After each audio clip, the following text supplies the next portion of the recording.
విదేశాలలో చదవాలనేది మీ కోరిక, కానీ చాలా సందేహాలు. వీటన్నిటికీ ఫుల్ స్టాప్ పెట్టి మీ డ్రీమ్స్ ఫుల్ఫిల్ చేసుకోండి. Contact Videsh consults. అయితే గురుగారు, ఇప్పుడు శివుడిని మనం ఎక్కువగా మిగతా దేవుళ్ళందరినీ మానవ రూపంలోనే మనం ఏ రూపంలో అయితే కనిపిస్తున్నామో ఆ రూపంలో ఫోటోల రూపంలోనే పూజిస్తుంటాం. శివుడి విషయానికి వస్తే లింగ రూపంలోనే పూజిస్తుంటాం ఎక్కువగా. ఎందుకని? చూడమ్మా, లింగం అనే ఒక విషయానికి వస్తే బ్రహ్మ విష్ణువులు ఒక సందర్భంలో నేను గతంలో చెప్పినట్టుగానే గొడవ పడుతూ వస్తూ ఉంటారు. ఏమని గొడవ పడతారంటమ్మా, ఈ ప్రశ్న ఇంత ముందుకు వేరే వాళ్ళు అడిగారు కానీ నేను జవాబు ఈ విధంగా చెప్పలేదు. వాళ్ళు ఏమని గొడవ పడుతుంటారంటే నువ్వేంటి నేనేంటి అని గొడవ పడతారు. అంటే గొప్ప, నీవు గొప్ప, నేను గొప్ప, ఈ సృష్టి అంతా నాది, సృష్టిలో పుట్టిన వాడిని నేను, ఈ సృష్టిని ఆరంభించింది నేను అని గొడవ పడుతూ ఉన్న ఆ తరుణాన్ని పరమాత్ముడికి వచ్చి వీళ్ళిద్దరు గొడవ పడుతున్న క్షణం ఇద్దరి మధ్యలో ఒకరిపై ఒక ఆయుధాలను ఉపయోగించుకుంటారు. అంటే మాటల యుద్ధం అయిపోయాక ఈయన గారు వచ్చేసి మహేశ్వర బలం, ఆయన గారు వచ్చేసి పాశుపతాస్త్రాన్ని విసురుతూ ఉన్న సమయానికి దెబ్బ పడుతుంది. ఆ దెబ్బ పడ్డ తర్వాత ఏం చేశారు, పరమాత్ముడు మధ్యలోకి వచ్చి ఒక అగ్నిస్తంభాన్ని వదులుతాడు. అగ్నిస్తంభాన్ని చూసి బ్రహ్మ పైకి వెళ్తాడు, విష్ణుదేవుడు కిందికి వెళ్తాడు. అసలు ఇది ఎక్కడి నుంచి వస్తుందో తెలుసుకోవడానికని. ఇప్పుడు లయకారకుడు ఏం చేశాడు, సడన్గా ఒక అగ్నిలింగం, అదే లింగమే అగ్నిలింగం, ఆ లింగాన్ని అలా పంపించాడు. ఇక్కడ గొడవ దేనికోసం అవుతుందమ్మా, సృష్టిని ఆరంభించిన వాడిని నేను అని గొడవ అవుతుంది. ఒక మానవుడు ఎలా పుడతాడు మీకు తెలిసినదే, ఒక వీర్యకణాల ద్వారా అండాలు ఉత్పత్తి అయ్యి ఆడవాళ్ళ కలయిక. అంటే మా తాత మా ముత్తాత అని ఎలా చెప్పుకుంటామంటే నా రక్తాన్ని పంచుకొని పుట్టాడని, ఇలా మనం మాటల్లో వచ్చే మాట. ఈ మాటల్లో మన శాస్త్ర గ్రంథాలకు వెనక్కి వెళ్ళి చూస్తే ఏంటంటే నేను పుట్టించాను అనే మాటకి ఈయన గారు లింగాన్ని వదిలేరు పరమాత్ముడు. ఆ లింగం అనేది అగ్నిలింగం అంటారు దాన్ని. ఆ అగ్నిలింగం వెళ్ళిన తర్వాత బ్రహ్మ పైకి వెళ్తాడు హంసవాహనుడై, వారాహమూర్తి అయి ఈయన గారు కిందికి వెళ్తారు. దొరకదు ఎక్కడి నుంచి వస్తుంది ఆరంభం అంతమని. ఆ తర్వాత ఒక దగ్గరికి ఇద్దరు చేరాక అప్పుడు అహం అనేది వీళ్ళిద్దరి మధ్యలో తగ్గిపోతుంది. ఎందుకు కొట్లాడుతున్నారు వీళ్ళు, నీవేంటి నేనని కొట్లాడుతున్న రెండింటిని పరమాత్ముడు తెలియకుండా ఆపేస్తాడు. అంటే నాకు దొరకలేదు అంతం, నీకు దొరికిందా ఆరంభం, దొరకలేదు కదా అన్న తరుణాన్ని పరమాత్ముడు ఫస్ట్ విష్ణు దేవుడు రాగానే ఏమంటాడంటే, ప్రత్యక్షమవుతాడు శివుడు. అహం చనిపోతుంది. అంటే నేను గొప్ప అని విర్రవీగాను కానీ నేను ఈ యొక్క అగ్నిలింగం ఎక్కడి నుంచి వస్తుందో ఈ దాన్ని నేను కనిపెట్టలేకపోయాను అన్న బాధలో కూర్చుంటాడు. అంటే అహాన్ని ఆయన ఓడిపోయి కూర్చున్నాడు. బ్రహ్మదేవుడు అలా కాడు, పైనుంచి వస్తూ మొగలి పువ్వుని అడుగుతాడు. మొగలి పువ్వు పైనుంచి పడుతూ ఉంటుంది అక్కడ నుంచి, ఆకాశ గంగలాగా. అప్పుడు మొగలి పువ్వుని అడుగుతాడు. కుసుమ, పువ్వులందరికీ అధిపతి మొగలి పువ్వు అనమాట ఇప్పటికి. అయితే కుసుమ, పైనుంచి నీవు వస్తున్నావు కాబట్టి ఈ కాంతివంతమైన లింగం ఎక్కడి వరకు వెళ్తుందో, ఈ అగ్నిలింగం ఎక్కడ ఉందో చెప్పగలవా అంటే అప్పుడు మొగలి పువ్వు అబద్ధాలు ఆడుతుంది. అవునవును, నేను వచ్చి ఎన్నో సంవత్సరాలు అయ్యింది, అది అప్పటి నుంచే పైనుంచి వస్తుంది, అంటే ఇది ఇంకా దూరం ఉంది అని అంటే, అయితే ఈ విషయం నీవు వెళ్ళి కింద విష్ణువుకు చెప్పకూడదు, నేను చూశానని చెప్తాను, నీవు దానికి సరే అని అనాలి అని అంటాడు బ్రహ్మదేవుడు. కిందికి వచ్చి విష్ణువు ఇలా కూర్చొని బాధలో ఉన్నప్పుడు వచ్చి ఏమంటాడు, నేను చూశాను హంసవాహనుడని ఆయన, నేను 5 తలలు ఉన్నా, నేను పంచముఖి, చూశాను నేను పైకి ఎక్కడికి పోతుందో అని అన్నప్పుడు, ఏడ చూసావు ఇలా చూసావు అంటే, ఇగో ఈ కుసుమని దానికి రుజువు అని అంటే, అవునవును చూశారు బ్రహ్మ అని అన్నప్పుడు పరమాత్ముడు వీరభద్రుడై బ్రహ్మ తల లేపేస్తాడు. ఈ 5 తల ఉండదు బ్రహ్మకి ఇప్పటికి కూడా. ఆ తల లేపుతాడు అబద్ధాలు ఆడినందుకు. తల లేపేసేసి మిగతా తలలు లేపడానికి వెళ్తే అప్పుడు విష్ణు అంటాడు, లేదు ఆయన పశ్చాత్తాపడతారు, మీరు అలా చేస్తే ఎలా, ఆయన గారు కూడా ఒక విషయ వివరణలో గొడవపడుతున్నారు కదా, అసలు మీరు ఎవరు అని అంటే, నేనే మహాముఖంటిని, సృష్టి లయకారకుడిని నేనే, మీకు రుజువైంది కదా, లింగం రూపాన నేను వచ్చాను కదా, కాబట్టి సృష్టికి అధిపతిని నేను అన్న ఒక మాట చెప్పకనే చెప్పిస్తాడు. ఆ విషయం అక్కడ రుజువు అయిపోయి వాళ్ళు ఎంతో ఆనందపడతారు, ఎందుకంటే రుజువు జరిగింది కదా అక్కడ. ఆ తర్వాత విష్ణుదేవుడికి వరం ఇస్తాడు, ఇకపై నీవు కూడా అబద్ధం ఆడనందుకు భూమండలం మీద నావలి నీకు పూజలు అందుతాయి ఇకపైన. ఆ తర్వాత విష్ణుదేవుడు అయిపోయిన తర్వాత బ్రహ్మదేవుడిని శపిస్తాడు, నీకు పూజలు అర్హత లేదు, నీవు కేవలం రాతలోనే ఉంటావు అని చెప్పేసి బ్రహ్మని అక్కడి నుంచి పరమాత్ముడు పెట్టిన శాపం, అది శివుడు పెట్టిన పాపం, ఒక భక్తుడు పెట్టింది కాదు. ఆ శాపం ద్వారా ఆగిపోతారు కదా, అక్కడి నుంచి మొదలైంది మీరన్న ఆ లింగ పూజలు. అలాగా సృష్టి లయకారకుడు కాబట్టి ఆ లయానికి అర్థం, ఆ యొక్క లింగానికి అర్థం పరమాత్ముడు నేను ఉన్నా, నా పిల్లలను నేను పుట్టించుకున్నా అని ప్రతిక్షణం చూపించడానికి అర్థం అది. ఇక్కడ పరమాత్ముడు నన్ను విగ్రహాలు కట్టండి పూజ చేయండి అని అనలేడు ఆయన, ఎందుకంటే ఆయన రూపం ప్రతి మానవుడిలో ఉంటుంది, ప్రతి శరీరంలో ఉంటుంది. ఉన్న ఈ అబ్రబ్రహ్మలోకంలో ప్రతి జీవి ఆయన గారి అనుమతితోనే పుడుతుంది. మీరు అన్నారు కదా శివుడి ఆజ్ఞ లేనిది చీమ అయిన, చీమ కూడా ఆయన ఆజ్ఞతోనే పుడుతుంది. కాబట్టి ఆయన రుజువు చేసుకున్నది ఆ లింగ రూపానికి విలువ అమ్మ. కొన్ని సందర్భాల్లో శివుడు కూర్చున్న చూస్తుంటాం శ్మశాన వాటికలో, కానీ కొన్ని దేశాల్లో కొన్ని రాష్ట్రాల్లో కూడా ఉన్నాయి తండ్రి యొక్క విగ్రహాలు. కానీ లింగానికి భూమండలంలో ఉన్న విలువ ఏంటంటే అమ్మ, లయకారకుడు ఆయన సృష్టించిన మహానీయుడు కాబట్టి అదొక రుజువు అమ్మ. దానికి ఉన్న అత్యంత ముఖ్యమైన విలువ అది. శాస్త్ర జ్ఞానాల్లో గ్రంథాల్లో మీరు వెళ్ళి చూసుకున్న అదే రాసి ఉంటుందే, కానీ ఎక్కడా కూడా ఈ విధంగా లేదు, చేయకూడదని లేదు. పరమాత్ముడు ఇచ్చిన ఆజ్ఞ ప్రకారం మనం ఉన్నాం ఇప్పుడు అక్కడ. ఆయన్ని ఒక మాట నన్ను అంగరంగ వైభవంగా చేయండి అంటే చేసేవాళ్ళు కూడా, దేవతా విగ్రహాలు ఉన్నాయి కదా, ఇప్పుడు తీసుకెళ్తా ఉంటారు విగ్రహాలను చేస్తారు. కానీ లింగానికి ఉన్న ప్రత్యేకత మళ్ళీ నువ్వు శివుడికి నువ్వు ఎంత పెద్ద ఆకారాన్ని పెట్టినా రాదు. చూడండి, ఆ వైబ్రేటింగే శివలింగాన్ని వేరే ఉంటుంది. నువ్వు పరమాత్ముడు ఎంత ఎత్తున్నా కూడా ఆయన దగ్గర వైబ్రేషన్ తో మొక్కలేం మనం. అంటే ఆ లింగానికి మనకి ఈ శరీరం నుంచి వస్తుంది అమ్మా, లోపల మనసు నుంచి వస్తుంది పూజ. అది దాని యొక్క అంతరార్థం. మీరు చెప్పిన శివలింగాన్నే పూజించాలి అని అంటే బ్రహ్మ విష్ణువులని యొక్క విషయ వివరణ గెలిచిన మహానీయుడు అదే శివరాత్రి. శివరాత్రి కూడా ఆ రోజే మన కూడా నేను అడిగితే చెప్పా, శివుడు వాళ్ళిద్దరు తగువుని తీర్చిన రోజే శివరాత్రి.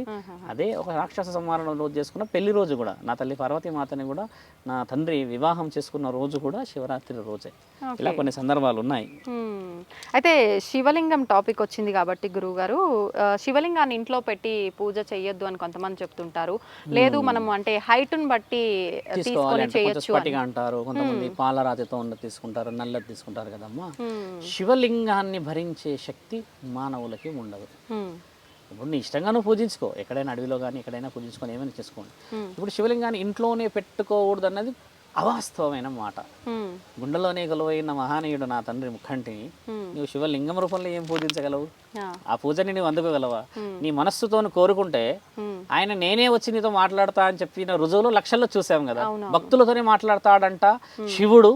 భూమండలం మునిగేటప్పుడు శ్రీ శ్రీ శ్రీ భ్రమరాంబిక మల్లికార్జున రూపంలో శ్రీశైలం కొండ మీద సృష్టి మునిగేటప్పుడు భక్తులతోని పరమాత్ముడు మాట్లాడతాడని బ్రహ్మజ్ఞానం రాసింది, మీకు తెలిసిందే కదా. అలాంటిది ఒక శివలింగం అనేది పెట్టుకున్న తర్వాత పూజించినా పూజించకపోయినా పరమాత్ముడి బిడ్డలమే. కాకపోతే ఏంటంటమ్మా, అలా పెట్టుకున్నప్పుడు నియమాలు ఏంటంటే మనం కొంచెం పవిత్రంగా ఉండి పాజిటివ్గా ఉంటే మన మనసుకు మంచిగా అనిపిస్తుంది కదా. అలా ఎట్టికి పెట్టడం ఎందుకు? మరి నీకు అంత స్థాయి లేనప్పుడు తేయకూడదు. ఇప్పుడు ఏ చిత్రపటాలైనా సరే నువ్వు తెచ్చుకొని పూజిస్తేనే విలువ కదమ్మా. శివుడి దేవాలయం అనేది కాదా, అది ఒక నానుడి వచ్చిందే. కానీ నువ్వు ఇదే ఇప్పుడు సాయిబాబాని తీసుకెళ్ళి నువ్వు పూజించుకుంటే ఇంట్లో పెడతావా? ఏదో బల్లిలో లేకపోతే ఎలకలో దాని చుట్టూ తిరుగుతా నీకు మంచిగా అనిపిస్తుందా? కాబట్టి ఏ దేవుడినైనా ఇంట్లో పెట్టుకొని పూజిస్తేనే పుణ్యం అంటున్నావు. అంతేకాని నువ్వు పూజించకుండా తీసుకొచ్చి అక్కడ పడేస్తే ఖచ్చితంగా వృధా అయిపోతుంది కదా. ఇప్పుడు శివలింగంకి ఆ ప్రత్యేకత ఎందుకంటే మహానీయుడికి విలువ అది. ఆయన ఉన్నాడు అక్కడ పూజించమని. ఆయన కొత్తగా ఇంట్లోకి తీసుకొచ్చి అవమానపరచడం అవసరమా అమ్మ? అవమానపరుస్తారేమన్న ఒక ఆలోచనతోని ఇప్పుడు మీరు నన్ను అడిగారు కదా, అలా ఒకవేళ ఎవరైనా గొప్ప వ్యక్తులు చెప్పిండొచ్చు అక్కడ పూజించవచ్చుగా అమ్మ, ఆయన ముల్లోకాధిపతి మహానీయుడు, ఆయన ప్రత్యేకంగా నెత్తి మీద ఎత్తుకొని పోతున్నారు ఏంటి అని చెప్పి కూడా అనే సందర్భాలను ఈ విధంగా వచ్చిండొచ్చు. అదే మహాముక్కంటి పంది మాంసం తిన్నాడుగా, శ్రీకాళహస్తిలో రుజువులు ఉంది కదా. మరి ఇప్పుడు ఆయన పంది మాంసమే తిని ఒక భక్తిని ఇచ్చేసి ఈ రోజు శ్రీకాళహస్తి అని అంత పెద్ద పుణ్యక్షేత్రం, తిరుపతి పోయినవాడు శ్రీకాళహస్తి పోవాలంటారు కదా. అంత చరిత్ర రాసిన ఆ మహానీయుడు శివలింగం తెచ్చుకుంటే నీకు ఆశీర్వాదం ఇయ్యడా? ఇస్తాడు. కానీ నీ మనస్సుని గెలవకపోతే శివలింగం కాదు సాక్షాత్ శివుడు వచ్చినా సరే నీకు ఏమీ మైండ్లోకి పోదు. మీరు అన్నట్టుగా అంతఃకరణ శుద్ధి. పరమాత్ముని గెలవాలంటే ఒక రోగిష్ఠైన గెలవగలడు. అంత శరీరం అంతా పని చేయకుండా కేవలం గుండె కూడా ఓం నమ శివాయ అని అన్నా పరమాత్ముడు వచ్చి ఆ గుండెలో చేరగలడు. అంతేగాని నువ్వు పూజ అందుతలేవని, నాకు పూజిస్తలేవని, నాకు పండిస్తలేవని ఎక్కడా ఏ శాసనాల్లో ఏ దేవుడు రాయలేడమ్మా. రాసిందల్లా ఒకటే, ఒక ఆడ ఒక మగ. అది తెలుసుకొని బతకడమే ఈ జాతిలకు విలువ. మాట్లాడితే 5 జాతులు ఉన్నాయని శాస్త్రజ్ఞానాలు రాశాయిగా. ఆడామగ అంటే సమానం అని అంటున్నారు కదా గురుగారు, ఆడామగ అని భేదం ఏంటి? ఆడామగ అనడానికి భేదం ఏంటంటే లయకారకుడు 2 విషయాలు చెప్తూ ఉంటాడు మనకి. మీరు ఆడామగ అన్న విషయాన్ని నేను చాలా స్పష్టంగా చెప్పాలి నీకు. మంచి బలమైన ప్రశ్న. ఓ మహానీయుడు ఏం చేశాడు నా తండ్రి పరమాత్ముడే, ఓ అడవిలో ఇలాంటి ఓ పెద్ద మర్రి చెట్టు దగ్గరే కొన్ని పండ్లు ఇలా ఇప్పుడు చూసాం మనం, పండ్లు ఉన్నాయిగా. ఈ పండ్లకి ప్రతిరోజు సాయంత్రం వచ్చి ప్రాణం పోసేవాడు. ఆయన ప్రాణం పోస్తూ పోస్తూ పోస్తూ పోస్తూ 2 శక్తులని సిద్ధం చేశాడు. ఒక 2 ఆత్మలను సృష్టించి, మొదట ఈ శరీరం ద్వారా ప్రాణాలు లేవు మనకి. మీరు విని ఉండవచ్చు కదా, ఆడమ్ అండ్ యాపిల్ అని కొన్ని స్టోరీస్ ఉంటాయి. అలాంటి స్టోరీలో ఉన్న అంతరార్థం చెప్తున్నా మీకు. అలా పరమాత్ముడు ప్రతిరోజు సాయంత్రం సంధ్యావేళలో వచ్చి ఒక పండుగ ఇలా ఆత్మని పోసి వెళ్ళేవాడు అనమాట. ఆత్మలింగ రూపంలో ఒక శక్తిని ఇచ్చిపోయేవాడు.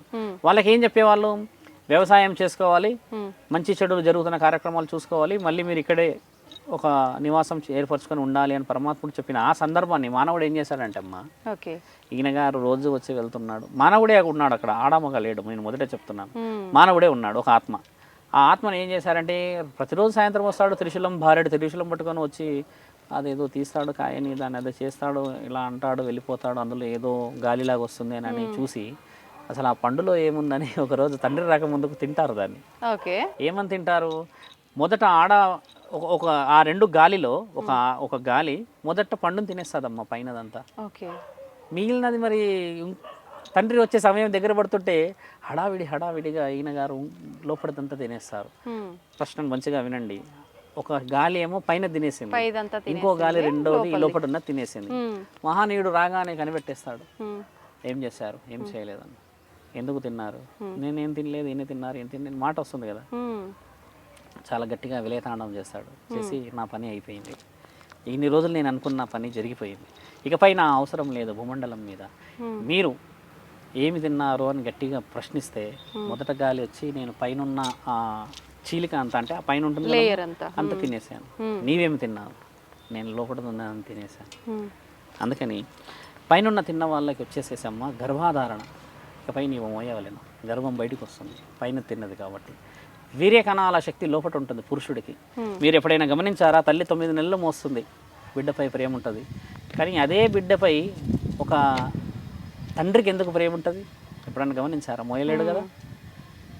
అయితే ఇక్కడ ఆ బిడ్డని తండ్రి ఎక్కువ మోస్తాడు ఆడపిల్ల కంటే. ఒక కడుపులో ఒక గర్భాన్ని ఉన్న బిడ్డ కంటే తండ్రి ఎక్కువ మోస్తాడు. ఎలా అంటే అమ్మ, వీర్యం అనేది శరీరం ద్వారా ఉండడం చేత 9 నెలలకి గర్భం యొక్క సమయం, కానీ అంతకు ముందుకు ఈయన మోస్తాడు కాబట్టి ఆ యొక్క ప్రేమ ఆ తల్లితో సమానంగా ఉంటుంది. ఎప్పుడైనా గుర్తుపెట్టుకోండి, దానికి ఉన్న అంతరార్థం చాలా గొప్పది.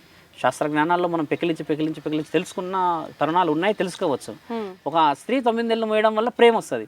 మరి మోసినందుకు ఆ చిన్న పిల్లగాడు కడుపులో కొడుతున్నాడు తంటున్నాడు అంటే ఆ ఆప్యాయత వేరు కదా. మరి ఈయన మోయినప్పుడు ఈయనకి ఎందుకు ఆ ప్రేమ ఉంటుంది? చాలా స్పష్టమైన ప్రశ్న కదా. కాబట్టి ఈయన కూడా మోస్తున్నాడు కదా వీర్యం రూపంలో. అందుకని తండ్రికి కూడా ఆ హక్కు ఉంటుంది. పరమాత్ముడు ఆ రోజు ఇచ్చిన ఆ నిర్ణయమే మానవులు సృష్టిలో ఆడా మొగాన్ని సృష్టించడానికి కారణము. ఒక గాలి, ఒక ఆత్మే ఉండేది ఒకప్పుడు. బ్రహ్మ, విష్ణువు, మహేశ్వరులు ముగ్గురు మగవాళ్ళే ఉన్నారు అక్కడ, గాలి ఉన్నది అక్కడ. ఈయన గారు చేసిన ఒక కార్యకలాపాల నిమిత్తం పరమాత్ముడు ఇచ్చిన ఆజ్ఞలో జరిగిన విషయాలు గంధాల్లో రాస్తుందమ్మా. ఇది అవి మనకు అందట్లేవు, కానీ ఎన్నో గంధాలు కాలిపోయినాయి కదా తల్లి. నలంద విశ్వవిద్యాలయం 30 నెలలో 3 నెలల్లో కాలిన గ్రంథాలయాలు. ఎంత పెద్ద విశ్వవిద్యాలయం అమ్మో, 3 నెలలు కాలాయంట. అంటే ఎన్ని విలువలు కూలిపోయిండొచ్చు అక్కడ. అదే అనంత పద్మనాభ స్వామి దగ్గర ఎన్నో తాళపత్రాలు ఉన్నాయి, ఎన్ని కోల్పోయిండొచ్చు మనం. అలా తెలిసిన తరుణాలు మీరు అడుగుతున్నాయి అన్ని నిజంగా సమాజానికి ఉపయోగపడేవి కాబట్టి డీప్గా చెప్తున్నాం మీకు. ఎలా పుట్టించారు, ఎలా వచ్చారు, ఎందుకు వచ్చారు అనడానికి అలా అంతరార్థం అదే కాదు. కుదరదు, మాకు ఇలా పుట్టారు అలా పుట్టారు అని అంటే మరి ఎలా పుట్టారు అనేది రుజువు చేయించండి. హిందూ ధర్మమైనా ఏ ధర్మమైనా ఎక్కడ ధర్మమైనా ఒక మగ ఒక ఆడ అనేది సృష్టిలో ఉన్నదే. కానీ వీళ్ళు కాకుండా ఏరే వాళ్ళు ఏలియన్స్ ఉన్నారంటే వాళ్ళు ఏలియన్స్ భూమండలంలో లేరు కదా, వాళ్ళకి వేరే మండలాలు ఉన్నాయి కదా. కాబట్టి మీరు అన్నది ఏంటంటే ఆడ మగ ఒకటి అనడానికి ముఖ్యమైన కారణం ఏంటంటే ఈ ఇద్దరు కలిసి ఒక ఆత్మతోనే వచ్చారు కాబట్టి, ఆ ఆత్మను సృష్టించి పరమాత్మ కాబట్టి వాళ్ళకి విలువలని ఇచ్చాడు. పిల్లల్ని పుట్టించుకోవడమా, సంసార సాగరాన్ని మనం ఏ విధంగా ఈదుకుంటూ వెళ్ళడం అనేది పరమాత్ముడు ఆజ్ఞ ప్రకారంగా మనం చేసిన పొరపాట్లని మనకే అప్పచెప్పేశాడు ఆయన. అది విషయాలు. మీ ద్వారా చాలా మంచి విషయాలు తెలుసుకున్నాం. ధన్యవాదాలు. ధర్మో రక్షతి రక్షత. ఉంటామమ్మా.